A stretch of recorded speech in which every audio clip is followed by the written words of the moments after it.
안녕하십니까. 여행과 인문 세계사의 길가메시 인사드립니다.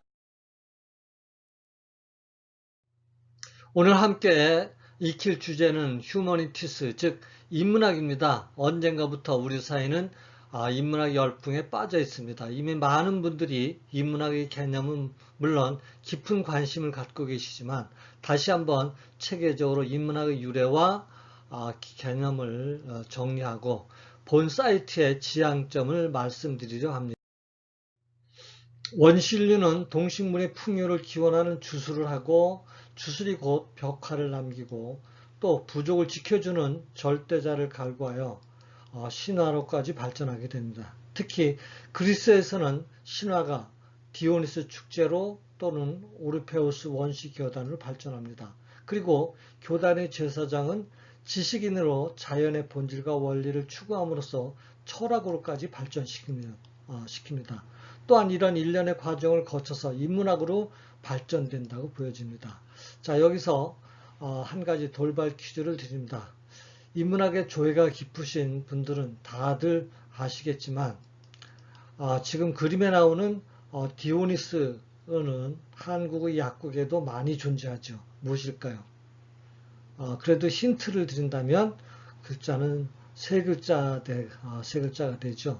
가장 먼저 정답 댓글을 다신 분께는 그리스 바다 여신이 제공하는 커피를 한 잔 쏘겠습니다. 정답은 다음 해에 올리겠습니다. 최초의 철학은 여러 문화가 교차하고 중개무역이 발달하여 물질적으로 풍요했던 소아시아 이오니아 지방의 밀레투스 지역에서 먼저 발생했습니다. 이 지역은 이미 BC 7세기경에 자연의 원질, 즉 아르케가 무엇인가를 찾는 자연 철학이 시작이 되었습니다.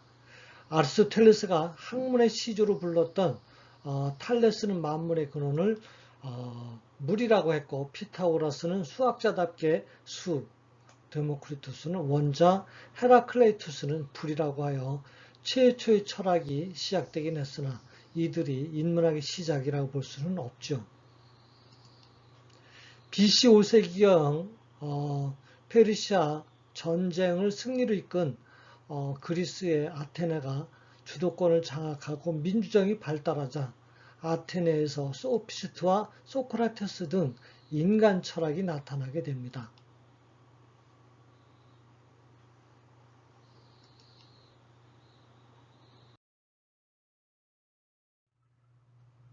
특히 민주정이 발달하면서 세련된 말이 중요해지자 지혜 있는 자, 즉 소피스트라고 부르며 돈 받고 수사학과 웅변술 등을 가리키는 직업 교사들이 많이 등장합니다. 이들은 개인의 경험을 통해 참된 지식을 얻는다고 주장하여 상대주의 또는 해주의 윤리설이라고 부릅니다. 이들은 플라톤으로부터 궤변론자라는 비판을 받았으나 철학의 관심을 자연에서 인간 탐구 중심으로 돌렸다는 점에서 인문학의 기원으로 보기도 합니다. 특히 프로타고라스는 인간을 만물의 척도라고 하며 자신을 필로소포스라고 하여 철학을 필로소피아라고 부르는 기원이 되기도 합니다. 필로스는 사랑을, 소피아는 지혜를 의미하여 철학의 어원은 지혜를 사랑하는 자의 의미를 담고 있습니다. 필로소피아를 한자어로 철학이라고 최초로 번역해 한 사람은 1874년 백일 신론을 쓴 일본의 니스 야마에라고 합니다. 한편 하기야 소피아 성당도 하기야가 성스러움을 의미하기 때문에 성술은 지혜의 성당이라는 뜻이 됩니다. 다음은 유명한 소크라테스에 대한 얘기를 정리합니다. 소크라테스는 차후에 자세히 볼 기회가 있기 때문에 여기서는 요점만 정리하겠습니다. 소크라테스는 자신이 무지함을 알고 있다라고 주장하면서 청년들에게 문답법과 산파수를 통하여 자신의 무지를 깨달을 것을 강조했고, 인간은 누구나 이성을 지녔고 이성을 통해서 보편적 절대적인 진리를 추구할 수 있으며 그랬을 때 참된 선이 실현되고 덕이 되어서 지덕복이 하나가 된다. 지덕복 하윌 사상을 주장합니다. 그래서 소크라테스의 윤리를 보편적, 절대적 윤리설이라고 하며 진정한 인문학의 시조라고 합니다.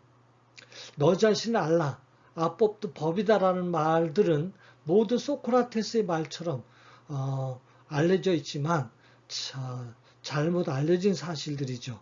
즉, 너 자신을 알라라는 말은 아폴론 신을 모시고 신탁이 유명했던 델포이 신전에 쓰여져 있던 말을 소크라테스가 자주 인용했다고 하고, 그 다음에 악법도 법이다라는 말은 본 그림에서 다비드가 그린 본 그림에서처럼 죄도 없이 죽음을 앞에 두고도 제자들이 도망가라는 충고도 거절하고 순수히 죽음을 들여서 죽음을 받아들인 소크라테스를 후대 사람들이 두고 인용한 말이라고 합니다. 다음 그림에서 물을 붓고 물을 맞는 사람은 누구일까요? 많이 알려진 그림이죠. 반면 오른쪽에 있는 소크라테스가 문장에 보면 소크라테스가 결혼을 적극 권유한 이유는 뭘까요? 이유는 뭘까요? 넌센스 퀴즈로 한번 맞춰보시기 바랍니다.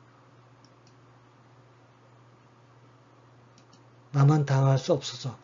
그럼 여기 본 그림에 있는 소크라테스 부인이 소크라테스 물을 붓는 장면, 이것은 바로 소크라테스 부인이 악처임을 나타내주는 상징적인 그림이라고 볼 수가 있는데, 소크라테스 부인 크산티페 말고 포함해서 서양의 3대 악처는 누구일까요?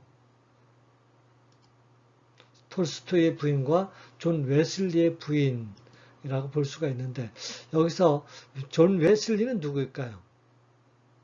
기독교에 다니는 분들은 너무나 잘 아시는 분이죠. 바로 감리교를 창시한 분이라고 알려져 있습니다.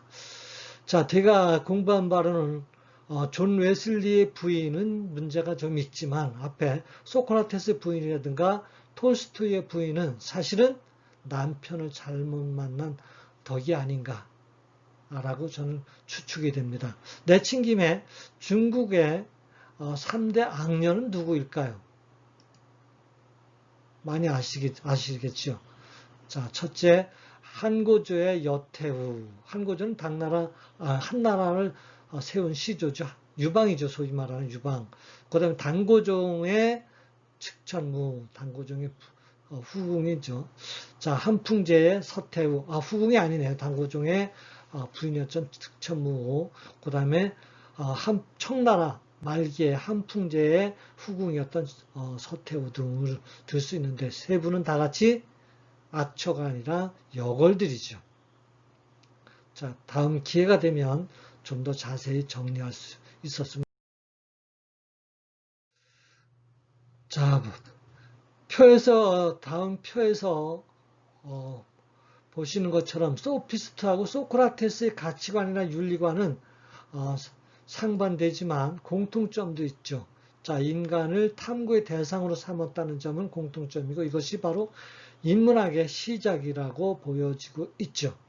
자, 그런데 또 한 가지 다른 점이 있다라고 한다면 소피스트들은 스스로를 지식인이라고 부르면서 지식을 상품처럼 돈을 받고 팔았다면 소크라테스는 매일같이 공짜로 아고라 광장에 모여서 젊은이들에게 참다운 알미나 지식을 나눠줘서 젊은이들이 소크라테스를 많이 따르게 되죠. 자, 이런 점에서 어떻게 보면 이것이 소크라테스의 부인을 악처로 만드는지도 모르겠습니다. 또한 결국에는 아테네 젊은이들을 선동했다는 이유로 70세에 억울하게 죽음을 맞게 된 소크라테스도 그 원인이 있다고 보여지기도 합니다.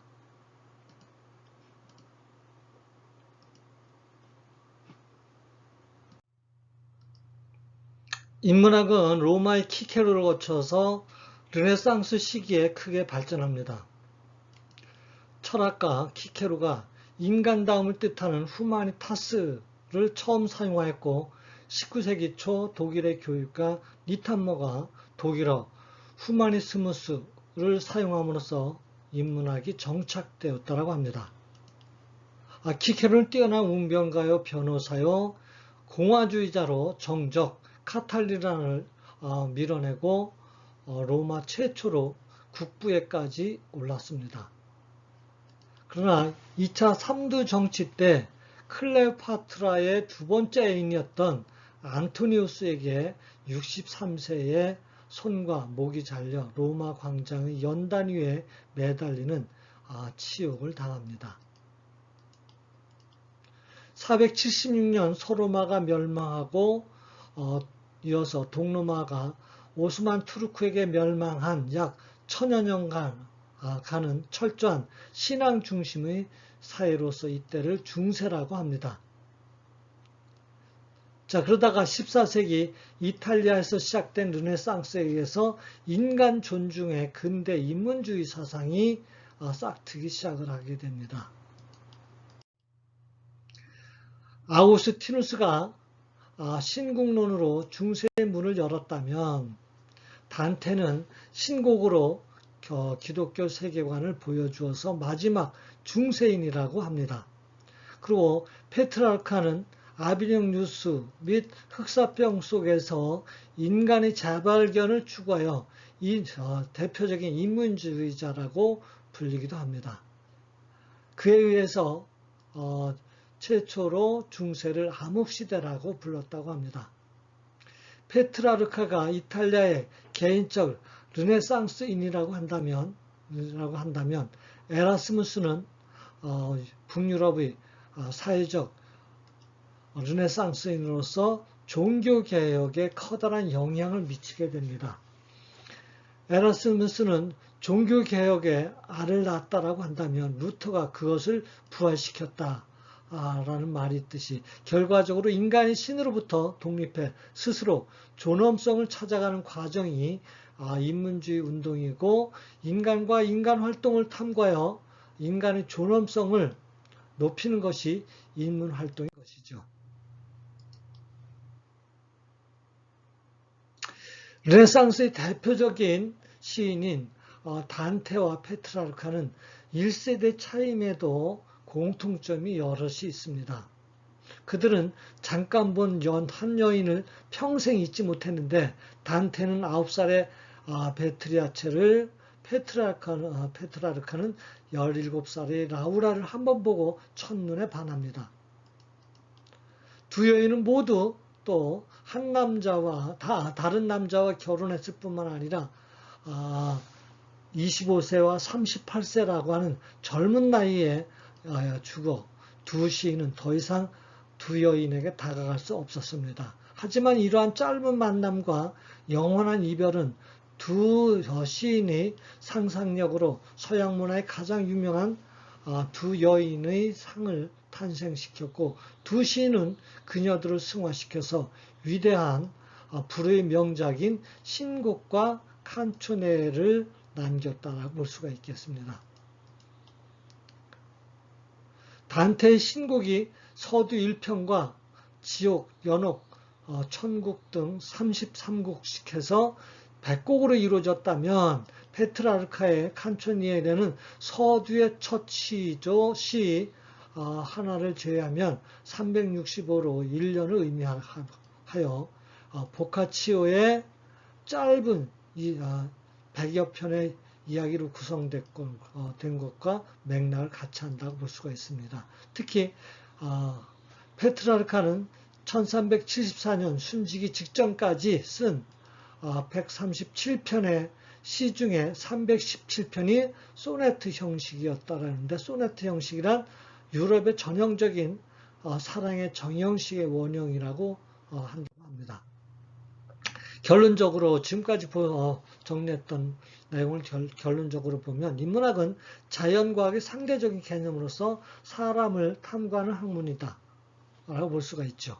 자, 인간과 관련된 근원적인 문제나 사상, 문화 등을 중심적으로 연구하는 학문을 지칭한다고 볼 수가 있겠어요. 자, 인간의 근본적인 특징은 생각하는 존재입니다. 그래서 자기 자신은 물론 어떤 존재인가, 또는 인간이 무엇이며, 그 다음에 인간의 삶은 무엇이며 어떻게 살아야 하는 것을 질문하게 됩니다. 인간이 무엇인가를 생각하는 것을 우리는 철학이라고 얘기하죠.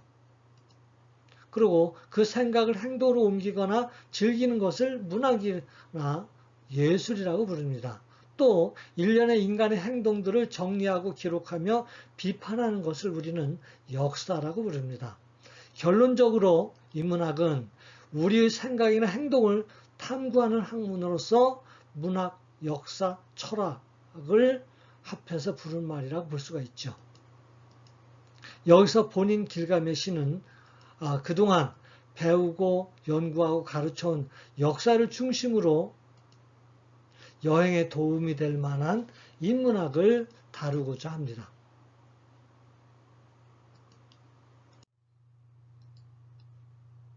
여러분은 지금 우리나라의 인문학이 열풍이라고 생각하십니까? 산업혁명 이후 빠른 과학기술의 발달과 산업화로 물질 만능주의에 빠져서 인간성을 잃어버리고 효율성만 강조되어 인문계를 기피하고 인문학과의 인위적 통폐합을 가져왔다고 볼 수 있습니다. 특히 한국은 부족한 자원과 수출 위주의 산업구조에 최근 불어닥치는 4차 산업혁명에 대처하기 위한 산업구조의 개편과 맞물려서 2016년 이후 4년여 동안 약 21개 대학에 6천여 원을 투자하여 추진된 대학 구조 개편 사업을 프라임 사업이라고 합니다.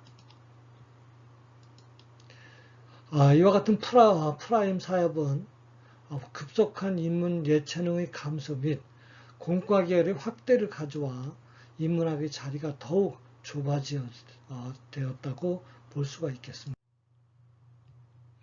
그러나 한국의 인문학은 지금 열풍이 불고 있습니다. 마이클 샌델의 정의란 무엇인가, 그리고 대학 중퇴자들이 마이크로소프트의 빌 게이츠, 페이스북의 마크 주커버 등도 있지만 특히 애플의 창업자 스티브 잡스에 의해서라고 볼 수가 있습니다. 스티브 잡스는 미혼모에서 태어나서 고졸의 양부모에서 자라 문과대학에 진출했으나 바로 자퇴하고 아버지 차고에다 애플을 설립하고 최초로 개인용 컴퓨터인 애플 1, 2를 내놓았으나 부진으로 자신이 해고됩니다. 이어서 96년 잡스는 애플에 복귀하여 아이맥, 아이팟, 아이폰, 아이패드 등을 내놓은 데 이어가지고 2010년은 태블릿 PC로 크게 성공합니다. 하지만 잡스는 2004년 췌장암에 걸려 2011년 56세의 나이로 일찍 세상을 떠납니다. 떠나기 전 잡스는 2005년 스탠포드 대학 졸업식 식사에서, 그리고 2010년 아이패드 발표장에서, 그리고 자서전에서 그의 한 말이 세계인들에게 큰 감명을 줍니다. 애플은 과학기술과 인문학이 접점에 있다. 내가 소크라테스와 점심을 함께 할 수 있다면 모든 재산과 바꿔도 좋다라는 말 등 잡스 이런 말들의 핵심과 요지는 뭘까요?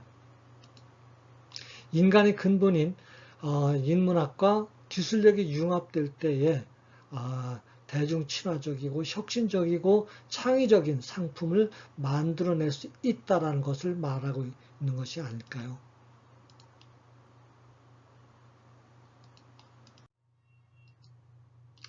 잡스 이후 한국의 인문학 열풍은 방송국은 물론이고 사회 및 국가에서 크게 일어납니다. 자, 그러나 대학은 여전히 인문학에 대한 열정은 물론이고 인문 계열은 더욱더 어렵다라고 합니다. 그리고 인문학의 지원이 대학이나 기업에서 주로 이루어지다 보니 비판적 기능이 약화되거나 또는 지식의 사유화에 된 비판이 일어나고 있습니다. 제4차 산업혁명과 국제화 시대에 코로나까지 겹쳐서 새로운 질서에 적응해야 할 전환기에 여러분들은 이 두 문제를 어떻게 생각하십니까? 이상입니다. 구독과 좋아요 눌러주시고 지적이라도 댓글 부탁드립니다. 다음에는 역사란 무엇인가에 대해서 같이 생각해 보겠습니다. 또 뵙겠습니다. 길가메시였습니다.